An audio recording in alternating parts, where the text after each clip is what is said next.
Hello friends, welcome to my channel. तो चलिए देखते हैं फिर से फिल्म 2024 के लिए डेली क्यूज 10/2/2024। तो जो हमारे चैनल पर नए हैं, चैनल को सब्सक्राइब जरूर कर ले ताकि आपको नोटिफिकेशन मिलता रहे। तो चलिए देखते हैं आज का पहला क्वेश्चन।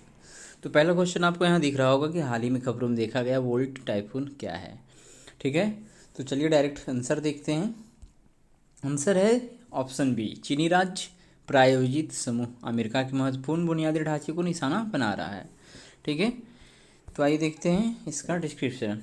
बोल्ट टाइफून, ठीक है, माइक्रोसॉफ्ट ने चीनी राज्य प्रायोजित समूह बोल्ट टाइफून द्वारा गुप्त लक्षित दुर्भावनापूर्ण गतिविधि का पता लगाया है, जिसका उद्देश्य समझौता के बाद क्रेडेंशियल एक्सेस और नेटवर्क सिस्टम डिस्कवरी है, जो अमेरिका के महत्वपूर्ण बुनियादी ढांचे को लक्षित करता है। बोल्ट टाइफून संचार, विनिर्माण, उपयोगिताओं, परिवहन, निर्माण, समुद्री, सरकार, आईटी और शिक्षा सहित विभिन्न क्षेत्रों को प्रभावित करता है। अनुभव किया गया है कि व्यवहार जो है लंबे समय तक अज्ञात जासूसी करने और पहुंच बनाए रखने के गुप्त इरादे को इंगित करता है। तब विकल्प भी क्या है, सही है। दूसरा है रिपोर्ट पंचायती राज संस्थाओं का वित्त हाल ही में निम्नलिखित में किसके द्वारा प्रकाशित की गई थी। तो आंसर होगा ऑप्शन भारतीय रिजर्व बैंक, ऑप्शन ए। ठीक है, चलिए देखते हैं। तो हाल ही में पंचायती राज संस्थानों का, ठीक है, हाल ही में पंचायती राज संस्थानों का वित्त शीर्षक से जारी रिपोर्ट वित्तीय वर्ष 2022-23 के लिए भारतीय रिजर्व बैंक द्वारा भारत में पंचायती राज संस्थानों की वित्तीय गतिशीलता पर प्रकाश डालते हैं। तब विकल्प ए सही है। ठीक है, चलिए देखते हैं आज का अगला क्वेश्चन। तो आप यहाँ देख सकते हैं टाइप वार टीसीवी दुनिया का पहला चिकित्सीय रूप से सिद्ध संयुग्म टाइफाइड वैक्सीन है। तो पहला कथन सही है। दूसरा है कि टाइफाइड बुखार के लिए स्थानीय क्षेत्र मध्य प्रदेश के मालवा पठार में चरण 3 परीक्षण से पता चला है कि भारत बायोटेक के टाइफाइड संयुग्म वैक्सीन टाइबार की दीर्घकालिक प्रभावकारिता है। तो ये गलत है, क्योंकि ये पता चला है अफ्रीका में इसको यूज किया गया था। ठीक है, तो ऑप्शन सी करेक्ट हो जाएगा।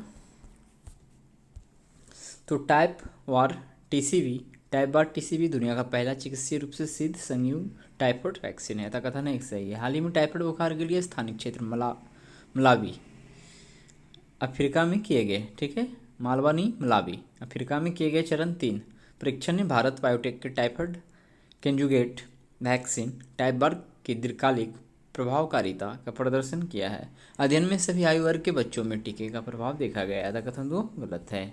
कराता विकल्प सी सही है, क्योंकि कथन एक सही है और दूसरा गलत है। ठीक है, चलिए देखते हैं। क्रेडिट प्रणाली के संदर्भ में निम्नलिखित कथनों पर विचार कीजिए। उपयुक्त में से कितने कथन सही नहीं है बताना है। क्रेडिट प्रणाली कार्य यह विभिन्न पाठ्यक्रमों या सीखने की गतिविधियों को पूरा करने एवं विषय वस्तु में निपुणता प्रदर्शित करने के लिए आवश्यक समय तथा प्रयास के आधार पर संख्यात्मक मान प्रदान करता है, जिससे क्रेडिट के रूप में जाना जाता है। ठीक है, तो ये शिक्षा से रिलेटेड है, मूल्यांकन करने के लिए कार्य। इसका उद्देश्य व्यावसायिक और सामान्य शिक्षा के बीच शैक्षणिक समानता स्थापित करना है। कार्य एक छात्र के क्रेडिट को एकेडमिक बैंक ऑफ क्रेडिट में डिजिटल रूप से सहेजा जाएगा और उससे जुड़े डिजी लॉकर खाते के माध्यम से उपलब्ध कराया जाएगा। तो आइए देखते हैं, सब सही है ना, तो ऑप्शन डी हो जाएगा। क्रेडिट प्रणाली शिक्षा में उपयोग की जाने वाली एक विधि है जिसका उपयोग किसी छात्र द्वारा सीखने की क्षमता, ठीक है, को मापने एवं उसका आकलन करने के लिए किया जाता है। कार्य यह विभिन्न पाठ्यक्रमों या सीखने की गतिविधियों को पूरा करने एवं विषय वस्तु में निपुणता प्रदर्शित करने के लिए आवश्यक समय तथा प्रयास के आधार पर संख्यात्मक मान प्रदान करता है, जिसे क्रेडिट के रूप में जाना जाता था। कथन पहला क्या सही है। और देख सकते हैं इसमें कि क्रेडिट प्रणाली का उद्देश्य NEP 2020, ठीक है, नई शिक्षा नीति जो आया था उसकी बात कर रहे हैं, द्वारा प्रस्तावित व्यावसायिक तथा सामान्य शिक्षा के बीच अकादमिक समानता स्थापित करना और साथ ही दो शिक्षा प्रणालियों के बीच गतिशीलता को सुविधाजनक बनाना है। कथन दो सही है। एक छात्र के क्रेडिट को एकेडमिक बैंक ऑफ क्रेडिट में डिजिटल रूप से सहेजा जाएगा और उससे जुड़े डिजी लॉकर खाते के माध्यम से उपलब्ध कराया जाएगा। कथन तीसरा सही है। कराया अपने संबद्ध स्कूलों में इसे लागू करने के लिए CBSE ने वर्ष 2022 में एक उप समिति का गठन किया, जिसने सुझाव दिया कि वर्तमान शैक्षणिक ढांचे को NCRF के साथ संरेखित करने के लिए कैसे फिर से डिजाइन किया जाना चाहिए। निसार चरण 2 परियोजना के संबंध में निम्नलिखित कथनों पर विचार कीजिए। कितने कथन सही नहीं है ये बताना है आपको।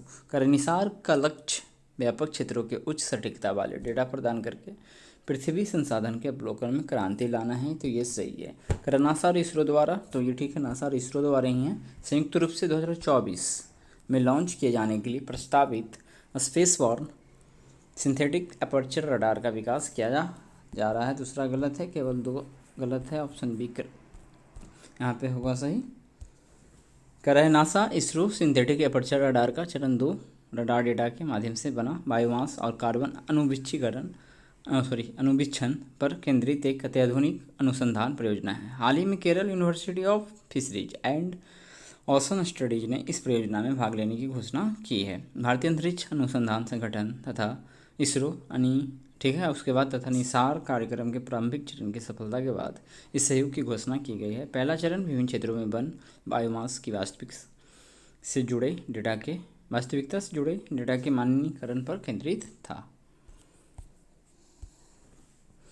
नासा और इसरो द्वारा संयुक्त रूप से वर्ष 2024 में लॉन्च किए जाने के लिए प्रस्तावित स्पेसबॉर्न सिंथेटिक एपर्चर रडार का विकास किया जा रहा है, अतः कथन दूसरा सही नहीं है। 2024 वहाँ पे 2023 था। निसार का लक्ष्य व्यापक क्षेत्रों के अधिक सटीकता वाला डेटा प्रदान करके पृथ्वी संसाधन के अवलोकन में क्रांति लाना है, अतः कथन 1 सही है। ठीक है, तो आज हमने देख लिया 5 क्वेश्चन। मिलते हैं।